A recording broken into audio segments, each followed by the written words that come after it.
Hi everyone, it's Susan and Santhosh here, the founders of Love Without Reason, and we're live from Coimbatore. It's the Love Without Reason Foundation's headquarters in India.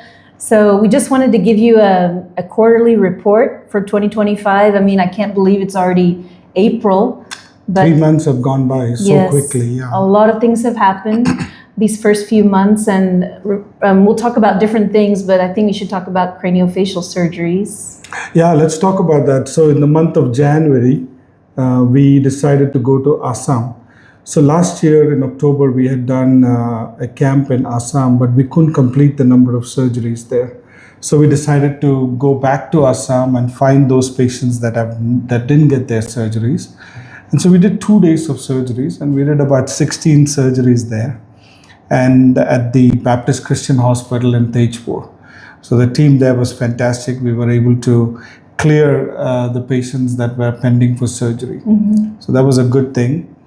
And then after that, in February, we went to Garissa, the level 5 hospital. Garissa would be about 350 kilometers from Nairobi. It's a pretty long journey, and it is bordering Somalia and Kenya. It was like desert area. It was desert area. It was so hot. So hot. Yeah, we were sweating all the time. I mean, it was hot. But the people there were very nice, very kind. We screened quite a bit of number of patients, but we were able to do 28 surgeries.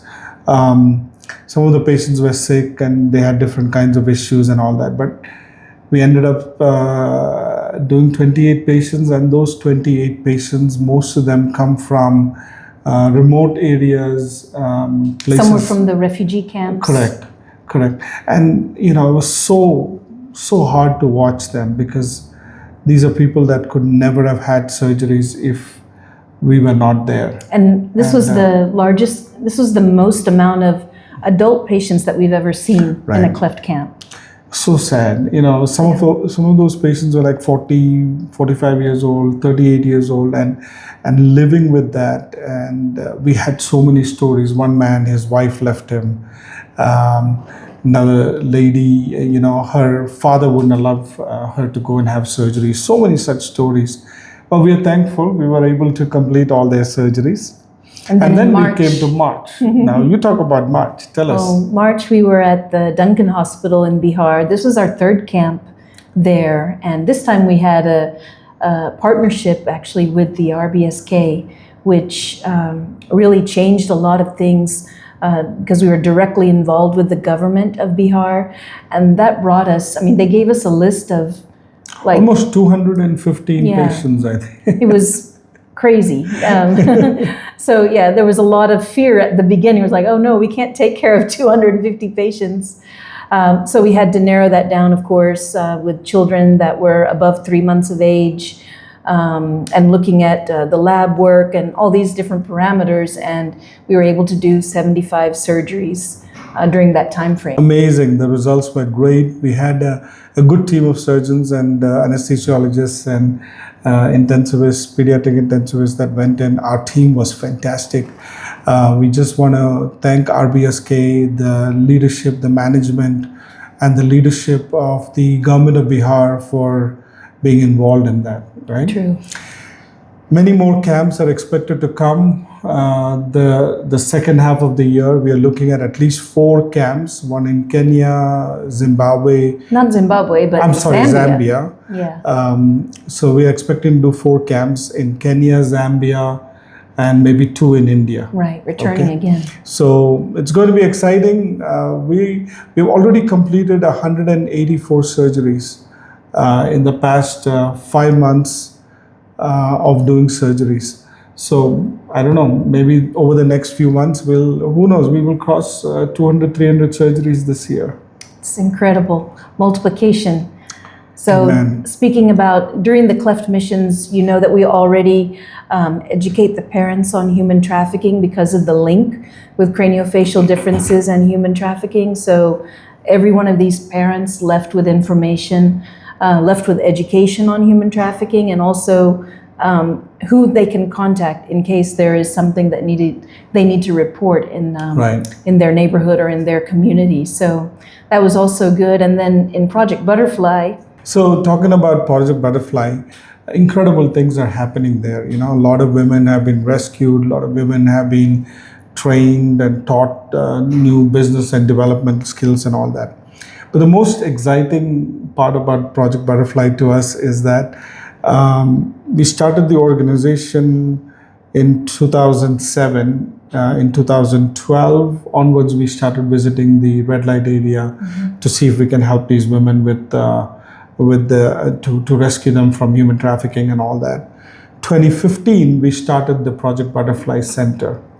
So 10 years later, after a lot of hard work and intense,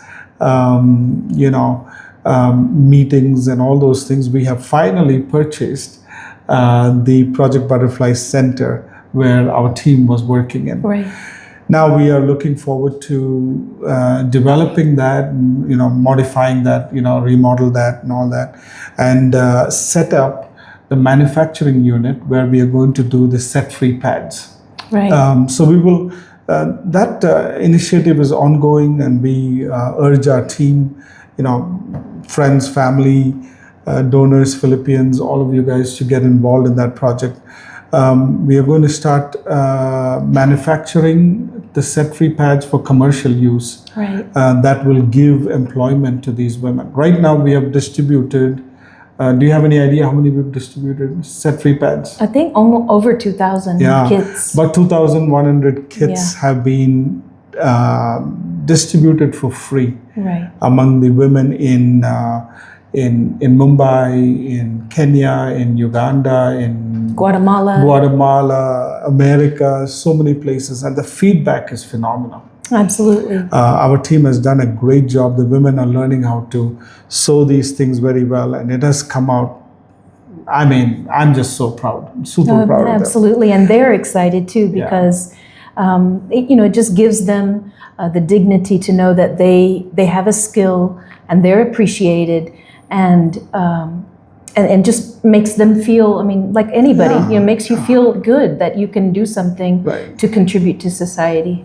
So we're in talks with some government officials. We're in talk with the UNICEF. We're in talk with different governments, because they have this need of distributing reusable sanitary pads. So I believe set-free pads is going places. Absolutely. Yeah.